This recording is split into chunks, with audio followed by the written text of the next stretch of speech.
Olá, está no ar o Enfoque ECP. E as reportagens dessa edição têm uma temática especial sobre o retorno às aulas, mas de um ponto de vista não muito comum de se ver na TV. Nós vamos saber como os profissionais da educação se preparam para esse início de ano letivo. O quadro ACP na escola conta como professores e alunos de uma escola do campo desenvolveram estudos e novos hábitos para uma alimentação mais saudável, aproveitando os produtos da terra. Vamos acompanhar na matéria.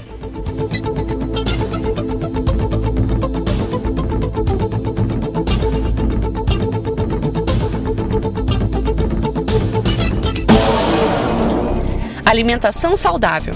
Este foi o tema do Sarau Cultural da Escola Municipal José do Patrocínio. A escola, que fica na zona rural de Campo Grande, reuniu na culminância do projeto toda a riqueza alimentar que o campo pode produzir, aliando conhecimentos científicos trazidos pelos professores e a vivência rural dos alunos. Eu achei muito interessante, porque além da gente conhecer mais sobre os alimentos que pode ter no nosso campo, a gente aprende a reaproveitar os alimentos, né, e a ter uma boa vida. Aprendemos agora com esse projeto, que foi muito importante nesse aprendizado. Eu acredito assim que eles têm um conhecimento, eu diria que maravilhoso, perante de repente o nosso conhecimento da cidade. Eles trazem assim uma vivência muito grande, né, quanto à alimentação, quanto vários outros assuntos. E assim, a alimentação, ela é tão importante para nós quanto o ar que nós respiramos, né, todos os dias. Logo, precisamos de um ar de qualidade e de uma alimentação de qualidade, né? E no campo, eles conseguem, né, ter essas duas coisas, mesmo porque eles utilizam o quê? O adubo orgânico para produzir os alimentos. Então, eles trabalham com uma horta com adubo orgânico. Esse adubo orgânico, o que acontece? Além de estar fazendo, garantindo a sustentabilidade do solo, porque não vai prejudicar o solo, porque não está usando agrotóxico, né? Que tem esse recurso natural para as próximas gerações, ele também está fazendo reaproveitamento de alimentos, porque com o próprio alimento, os restos de alimento, ele acaba fazendo adubo orgânico. O sarau foi apenas a culminância de um trabalho realizado ao longo do ano de forma interdisciplinar por todos os professores da escola. Desde os alunos do primeiro até o 9º ano, todos estavam envolvidos no processo. É possível trabalhar na área de humanas uma questão que pende para a área de biológica? Sim, é possível. Nós trabalhamos aqui a questão da alimentação saudável buscando a questão da interdisciplinaridade mesmo, tá? Então, como que nós buscamos essa interdisciplinaridade? Justamente com os países fronteiriços nossos, né? De fala espanhola, os hispano-hablantes e os pratos culturais deles, e mostrando que esses pratos são saudáveis, né? Que são derivados do leite, né? Que tem toda a questão de cálcio, proteínas, né? E a questão também dos outros alimentos, né? Então, assim, foi realmente uma aventura ao mundo, tanto que foi o mundo gastronômico hispânico. Então, eles fizeram essa viagem cultural, né, buscando todas essas curiosidades e o que daria para ser trabalhado. É porque a comida faz parte da cultura de povos. Parte da cultura dos povos, isso. E a gente viu que tem uma proximidade muito grande entre os países hispano-hablantes com a nossa cultura. Que queira ou não queira, principalmente a colônia paraguaia e a colônia boliviana, por isso que foram até os países que nós escolhemos, porque nós vivenciamos a cultura deles, né? Trabalhamos o projeto Alimentação Saudável com frutas, fabricação de pães, né, de produtos integrais naturais, e trabalhamos também com a confecção mesmo dos alimentos em salas de aula e o piquenique por lá de fora com a degustação dos alimentos produzidos em sala de aula. Por eles mesmos. Por eles mesmos. Devemos comer todos os dias alimentos saudáveis como verduras e frutas para ter uma boa saúde. E você aprendeu isso com quem? Com a professora. E que fruta que você mais gosta? Ameixa. Caminhando entre os estandes, era possível encher os olhos com a beleza das frutas e a diversidade de bolos e pães. E não era apenas para exibição, não. Os visitantes também podiam experimentar uma alimentação mais balanceada, degustando sucos, saladas de frutas, bolos de fubá, casca de banana, aveia, pães de queijo e outras delícias. A Barraca dos Frutos do Cerrado chamava a atenção pela organização e variedade de frutas que podem ser encontradas no Cerrado brasileiro. As meninas responsáveis pelo tema também deram um show de conhecimento e nenhum visitante saía sem informações sobre o valor nutricional e outras vantagens dos alimentos. O araçá pode chegar a 4 vezes mais vitamina C que o limão, a acerola e a laranja. A gente pode citar vários tipos de araçá, o amarelo e o araçá vermelho do sul. Mas também temos o araçá de praia, o araçá do campo, o araçá do mato, o araçá rosa, o araçá de cora, o araçá piranga. Saboroso? Ele parece uma goiaba, ele é primo da guapira. Mais azedo que goiaba. E qual o outro fruto que é bacana vocês ressaltarem também? Eu acho que o buriti, porque o buriti é um fruto muito chamativo pela casca vermelha e pela polpa também. A polpa pode fazer picolé, sorvete, refresco. A palmeira serve para artesanato também. Palmeira do buriti. Exatamente. Sem esquecer também que o araçá, ele também tem remédios como, por exemplo, antibióticos, antibacteriano. Tem pesquisas que mostram até que ele é anti-hemorrágico. O araçá? O óleo extraído de suas folhas. Com a experiência do Sarau Cultural sobre alimentação saudável, a Escola Municipal José do Patrocínio deixou várias lições. Mostrou primeiramente que a educação de forma interdisciplinar é possível em qualquer ocasião e sobre os mais diversos assuntos. Pois assim como a professora de língua espanhola Ellen da Cruz, os educadores de artes, língua portuguesa e demais disciplinas da área de humanas encontraram a sua maneira de ensinar algo sobre uma boa alimentação. E atendendo ao objetivo maior, o projeto provocou nas crianças novos hábitos alimentares, valorizando o que elas têm no quintal de casa. Numa alimentação saudável, como dizia Hipócrates, essa frase ela é divina, porque ele diz assim, seu alimento é o seu remédio é o seu alimento.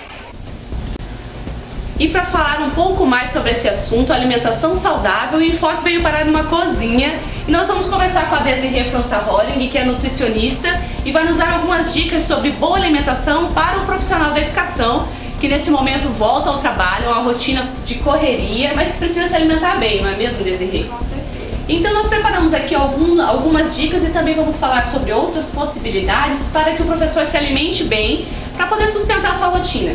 O que nós temos, Desirê, para um café da manhã saudável para o professor?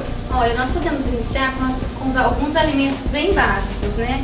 Mas o principal que a gente deve ter no café da manhã é uma fonte de carboidrato, né? Que a gente considera pode ser um pão simples, um pão francês ou um pão de forma integral, que a gente dá preferência aos alimentos ricos em fibras, né? Uma fonte de proteína, que pode ser o leite ou um queijo, de preferência os queijos brancos, né? Que tem menos teor de gordura, e uma fonte de fruta, né? Que pode ser a fruta inteira ou a gente pode consumir em forma de suco, desde que seja natural. O suco também é uma possibilidade para substituir a fruta. Aí você pode usar o suco, o pão com queijo. Ah, tá. E aí elimina o leite. E leite, isso. Tem que ter essa substituição. Entendi. Esse seria... Porque nós estávamos conversando, às vezes, a pessoa que tem um início de manhã muito cedo, 7 horas da manhã, ele já está na escola, toma só um cafezinho. O que você tem a dizer sobre esse cafezinho sem nenhuma alimentação, sem pão, sem fruta? Não, na verdade, não é o recomendado, né? O café é um alimento importante, né? Ele tem os seus benefícios, porém é importante o café da manhã, né? Depois de um longo período de jejum, né, do nosso jantar, o nosso corpo precisa de energia para as nossas atividades diárias. Então o recomendado é fazer o café da manhã. Mesmo que ele não consiga fazer muito cedo, que ele possa até 8 horas estar consumindo o café da manhã. Então até as 8 é o horário ideal. Então, já pensando nisso, em ajudar o professor a manter uma alimentação saudável, a CP preparou, Desirê, no dia do professor, 15 de outubro de 2012 ainda, um brinde que possa ser útil para que ele tenha uma boa alimentação. E a dica é alimente-se bem. O que ele pode usar, o que ele pode levar nessa bolsa e também nesse pote de plástico para alimentar nesse momento do intervalo? Então, nesses utensílios, o que a gente pode estar usando? Vários alimentos, né? Então a gente pode incluir um biscoito de preferência integral ou uma fruta seca, né, ou cristalizada, que é o mais importante, né? Uma fruta de preferência maçã, uma banana que você consiga descascar, que não tenha muita manipulação, até por conta da contaminação. Então, higieniza ela, embala adequadamente e você pode estar levando e consumir em qualquer local. Qualquer local. O biscoito também pode ser substituído por algum outro alimento? Pode ser uma torrada, né? A gente tem vários tipos de biscoito, mas de preferência evite o uso de calorias vazias, que são aqueles ricos em recheios, né? Com excesso de açúcares, de preferência integral. Integral. Biscoito integral e fruta, é um bom lanche. É um bom lanche, é suficiente para o lanche da manhã.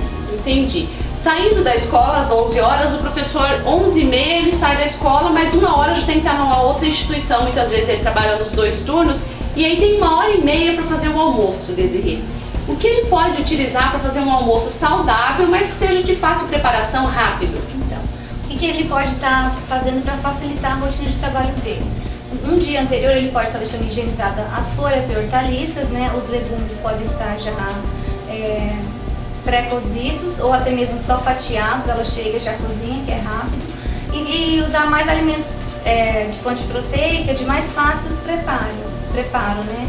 Que seria um bife, um filé de frango, uma carne moída, que são alimentos que a cocção dele é rápida. E já está temperado? E já está temperado. O feijão ele já pode deixar cozido também, só reaquecê-lo. Agora, de preferência que esses alimentos não fiquem muito tempo na geladeira, né? De 1 a 2 dias no máximo, para que não tenha perigo de perder a qualidade, né? Até mesmo de contaminação. Abre, aí guarda e abre de novo, né? Até mesmo assim a carne. Você tira a quantidade que você vai usar no dia, não congelar novamente. É uma boa dica, não descongelar, congelar, porque você perde a qualidade do alimento, perde as propriedades. E ainda pode ter um risco de contaminação, né? Com alguns micro-organismos, com bactérias, fungos. Então, tira só aquilo que vai comer. Que vai consumir. É uma boa dica também. Uma boa dica também. Então, e sempre a gente mais orienta o uso de verduras e frutas, né? As hortaliças verdes à vontade e sempre uma fonte de vegetais, né? Uma cenoura, o chuchu, sempre está incluído, né? Combinando as verduras e os legumes. São alimentos saudáveis e que também dão energia, porque o professor precisa de energia. Precisa de energia, com certeza. A gente pode abusar de alimentos como a batata, né? Aí algumas pessoas que têm algumas restrições, né? Como o caso de algumas doenças, que a gente tem que conciliar, né? O uso da batata com arroz, mas outras pessoas precisam de energia, então a gente trabalha com alguns legumes, né? Como a abobrinha, cenoura, que também tem fonte de carboidrato, né? Em menor quantidade, porém são ideais. Depois, na escola, também no intervalo das 3 horas, o lanche mais ou menos naquele formato do lanche da manhã. Isso. Aí no lanche a gente precisa também de uma oferta de nutrientes, certo? Então a gente pode estar usando novamente o pão, ou um biscoito individual, ou uma barrinha de cereal que a gente também pode estar levando, e sempre uma fruta. Ou se ele tiver um tempo de se deslocar a algum lugar ou levar de casa, um pão de queijo, uma fatia de bolo, com suco, né? São também opções saudáveis. São também opções saudáveis. Pode né? levar Todo dia ele vai comer o pão de queijo ou um salgado, né? De preferência alimentos com mais teor de vitaminas, de fibras. Então a gente sempre dá preferência dos alimentos integrais, né? Sempre então, alimentos integrais. Um iogurte ele pode levar, deixar na geladeira da escola, uma aveia. São alimentos saudáveis e são de fácil acesso e de fácil armazenagem. Ok, aí acabou o dia, chegou em casa, vamos pro jantar. Esse jantar, ele é igual ao almoço ou não? Ele pode ser igual ao almoço, né? Dependendo da opção do professor, né? Ele pode repetir o almoço, de preferência um pouquinho menor quantidade, né? Não abusar do almoço, porque no jantar a gente vai ter um período de descanso, então nosso corpo vai estar preparado para isso. Então a absorção, a digestão, tudo é mais lento, né? Então o que a gente prioriza? A menor quantidade, ou ele pode optar por um sanduíche natural, né? Que também é uma refeição completa? É uma refeição completa. Pode estar usando uma fonte de carboidrato, uma fonte de proteína, que pode ser um bife, ou um filé de frango, né, no meio do pão, uma cenoura ralada, uma alface, um tomate, já está completo, né? Não precisa ser teoricamente o arroz, o feijão, a carne. Ele pode estar usando isso, desde que da preferência de cada um, ou até mesmo uma sopa, né? Uma sopa também pode ser utilizada no jantar. Com legumes, né? Aí você pode usar uma fonte de carboidrato como arroz ou macarrão, né? E diversificar couve, repolho, vários legumes, e um prato é suficiente para uma pessoa, né? Um indivíduo saudável, sem restrições. Lembrando então que no jantar é bom não exagerar na alimentação. Na quantidade. Essa é uma boa dica na hora do jantar, como nós vamos dormir, repousar, o organismo tem mais dificuldade para digerir. Isso, com certeza. Tá certo. Muito obrigada, Desirê, por sua colaboração conosco aqui no Enfoque ACP. Essa é a dica do Enfoque ACP para você, profissional da educação, que volta às aulas agora em fevereiro. Leve em conta a sua saúde, alimente-se bem e tenha um bom 2013. E o enfoque veio para a sala de aula e nós vamos conversar com os professores da rede pública de Campo Grande. Vamos saber o que eles estão preparando e também o que eles esperam desse ano letivo de 2013. Vão participar da conversa a professora Juliane Faustino, da Rede Municipal de Ensino. Também conosco o professor Orion Dias, professor de artes da Rede Estadual aqui em Campo Grande. E para falar sobre o movimento sindical, o presidente da ACP, professor Geraldo Alves Gonçalves. Bem-vindos todos ao Enfoque, muito obrigada pela participação de vocês para a gente conversar sobre essa volta às aulas, não é mesmo? E para começar a nossa conversa, eu gostaria de saber de vocês o que vocês esperam, as expectativas, também a preparação para esse início de ano letivo, claro, guardadas as diferenças da rede municipal e da rede estadual de ensino. Em nome de toda a diretoria da ACP, eu quero cumprimentar todos os professores e dizer que o sindicato, como representante da categoria, deseja muito sucesso a todos, deseja que seja um ano de 2013 bastante proveitoso, que a contribuição que o professor pode dar para a escola seja efetiva, apresente no final do ano de 2013 um resultado muito bom. Então eu desejo boas-vindas a todos, muito sucesso, muita alegria. Professora, olha, da rede estadual, quais as suas expectativas para desenvolver o seu trabalho nesse ano de 2013? Bom, nós aqui no Jardim Motim, na Escola Estadual, temos vários projetos programados para esse ano. E aí, todo ano, todo decorrer do ano, a molecada sempre está preparada para o Enem, né, para o vestibular. E aí eles já chegam aqui ansiosos para as novidades que nós vamos ter para esse ano. E aí a gente, como professor, já vem desde as férias, procurando se informar, tá? Mesmo descansando, a gente procura estar contactado com o dia a dia nosso. A preocupação não deixa de existir nas férias para os seus alunos. Não aumentou algum. Professora Juliane, o professor Orion, ele está na realidade lá na ponta, no final dessa ponta, né? O pessoal já se preocupando com o Enem, com essas questões. Você vem lá no início, o pessoal do ensino fundamental, as séries iniciais. Quais são as expectativas para esse ano, Juliane? Então, na verdade, a gente acaba vindo de um período de férias, né? Os professores com a cabeça arejada, novos pensamentos, e com uma grande conquista também que nos leva a avançar cada vez mais e mais em relação ao aumento da carga de planejamento, né? Do horário de planejamento. Consequentemente, os professores tendo mais tempo para planejar, isso resulta em aulas melhores planejadas ainda, né? E também aquela expectativa, alunos que estão começando a educação infantil, outros que estão dando sequência, e os professores acabam tendo um período para preparar as salas, as aulas, então com grande expectativa mesmo que a gente fica aguardando esses alunos. Boas esperanças. Com certeza, sempre. Professora Orion, professora Juliane, nós vemos sempre algumas matérias de volta às aulas que ressaltam alguns pontos, alguns atores desse momento de retorno, que são os pais preocupados com a alta do preço do material escolar, tem também os alunos preocupados com a nova turma que eles vão encontrar, mas pouco se vê desses personagens, os professores. E vocês são agentes tão importantes quanto, talvez até mais, nesse processo de aprendizagem, não mais, mas com mais responsabilidades no caso, né? E como vocês se preparam? No final das férias, início do ano, qual a preparação que vocês têm para voltar? Bom, todo ano, início de letivo, as escolas preparam sempre uma reunião, né, para ver a lotação, para ver até a carga horária, o horário da escola, né, o currículo para ser estudado. Então, a gente tem uma semana antes das aulas para a gente fazer tudo isso. E para vocês, Juliana, como é essa preparação?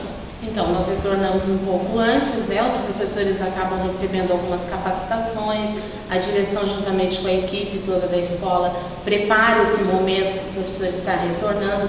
Claro que no período das férias não tem como desligar totalmente, né? Nós acabamos não esquecendo que somos professores, mas tem aquele período que a gente acaba descansando um pouquinho e é necessário para a gente voltar com tudo, né? Com toda a força, né? Tem esse tempo, né? Tem que ter. Então, o mundo precisa muito mais do que conhecimento técnico e cidadania. Nós estamos vendo as dificuldades que o mundo está passando hoje por falta de respeito ao próximo, por falta de cidadania. Então, a escola, ela terá, nesse ano de 2013, muita oportunidade de deixar um pouco do saber, não só simplesmente o verniz do saber, mas muito mais entrar na alma, no espírito do estudante, do aluno, fazer dele um cidadão melhor. Então é isso que nós esperamos e aguardamos que o ano 2013 seja um ano bastante produtivo, que a escola consiga avançar bastante, especialmente nesse aspecto que eu chamo de cidadania. Você vê dessa forma também, Ori? Sente um pouco dessa responsabilidade também? Bom, nós com o ensino médio, a gente tem sim uma preocupação com o nosso dia a dia do aluno, né? Tanto que às vezes nossos projetos aqui na escola a gente faz enfocando isso, né? Nós já fizemos projetos que, coincidentemente, caiu no Enem, na redação do Enem, daqui no Joaquim Murtinho. Preocupa-se com a atualização, com o que se vive no dia a dia. Constante, né? Então isso todos os professores, né, do ensino médio têm essa preocupação, né? A gente está passando conhecimento, a dignidade também do aluno está em jogo, né? Então, o dia a dia dele também voltado dentro da escola.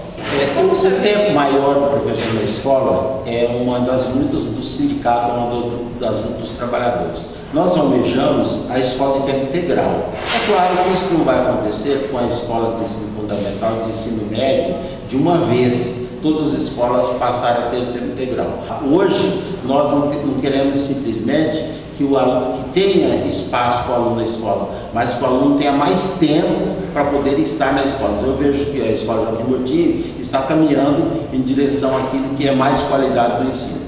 Entendi. Vamos então, já que você tocou no assunto de lutas sindicais, vamos ver o que eles esperam então, os professores, para esse ano de 2013, o que eles esperam avançar nas suas carreiras, tanto na rede estadual quanto na rede municipal. Começar com você, Juliana. O que você espera, que você acha que precisa melhorar ainda na realidade do trabalho de vocês, condições de trabalho e também salário? O que você acha que precisa avançar na luta sindical? Em relação ao avanço, eu gostaria até de enfatizar, nós enquanto a nossa cidade de Campo Grande saímos em segundo lugar na nota do IDEB, então o grande objetivo nosso é de manter, se não dizer avançar também nessa melhoria, né? Nessa nota, né? Conseguir manter essa qualidade de ensino. E a questão também da capacitação dos professores em relação aos alunos com necessidades especiais, educação especial, né? E a questão dos professores estarem realmente sendo capacitados cada dia mais e mais para estarem melhores, prontos para receber esses alunos também. Entendi. Você acha que a capacitação falta avançar no sentido da educação especial? Com certeza. Nós precisamos ter mais esse respaldo, né? E valorização, como você disse, já que conquistamos, vocês conquistaram, aí, né? E vocês conquistaram boas notas do IDEB, sinal que o trabalho está sendo bem feito, valorizar mais o professor. Isso. É sempre uma luta, né, Juliana? Com certeza. Você, olha. Bom, é diferente deles, né, da rede municipal. A rede estadual ainda não conseguiu, né, a carga horária, né, prorrogada. O município já está sendo efetivado a partir desse ano. Então, essa seria uma grande acho que é uma barreira que vai ser cumprida ainda, né? Sim. Para nós, né? Que avançar no tempo de planejamento. Correto, seria acho que um grande feito na educação. É o que vocês mais necessitam nesse momento. Professor Geraldo, a visão de diretoria, né? Eu queria somar a palavra da Juliana, do Ório, como que o sindicato vê isso. Com a aprovação em 2008 da Lei 11.738, ela traz algumas vantagens, ela aponta algumas vantagens. Primeiro, o piso salarial, eu acho que é uma forma que tem de valorizar o trabalhador. E segundo, a questão da jornada. Eu entendo que os sindicatos, eles continuarão fazendo essa luta durante mais uns 2 ou 3 anos. Outro aspecto interessante que os trabalhadores lutam por ele é a questão do Plano Nacional de Educação. O Plano Nacional de Educação tem 20 metas, essas metas elas trazem avanços. Nós sabemos que o Plano Nacional de Habitação não foi aprovado, ele está no Senado ainda esse ano para ser discutido, mas os sindicatos estarão cobrando dos deputados federais, dos senadores, cobrando o Congresso de forma dura para que haja mais diligência para a aprovação do plano. Nós só estaremos satisfeitos quando a Lei 11.738, que trata do piso, estiver plenamente aplicada. Muito obrigada, então, professor Geraldo, professor Ório, Juliane, pela participação de vocês aqui no Enfoque. Que 2013 seja um bom ano letivo, produtivo para os alunos e também para os professores. O bate-papo do Enfoque de hoje fica por aqui.